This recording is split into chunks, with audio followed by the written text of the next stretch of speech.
దోస్తులందరికీ నమస్తే. నేను మీ శోభక్క. ఎట్లుంటారు దోస్తులు? మంచిగున్నారా? పొద్దుగాల నమస్తే అందరికీ. నేనైతే పులిహోర చేద్దామని ప్రిపేర్ అయిపోయినా. ఇవాళ ఏం చేత కావట్లేదు.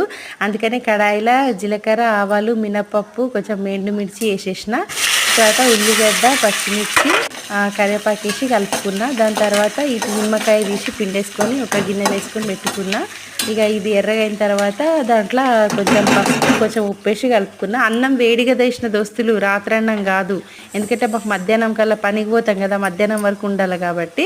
ఇక మొత్తము ఆ తర్వాత అన్ని ప్రాసెస్ అంతా అయిపోయిన తర్వాత లాస్ట్లో అన్నం వేసి మంచిగా కలిపిన. నిమ్మరసం కూడా వేసేసిన. అసలు ఎంత మంచి స్మెల్ వస్తుందంటే అంత మంచి స్మెల్ వస్తుంది.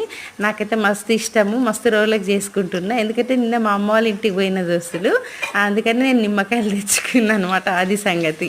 ఇక గిట్లా పులిహోర మొత్తం రెడీ అయిపోయింది. వేడి వేడి పులిహోర. ఉంటాం అలా దోస్తులు.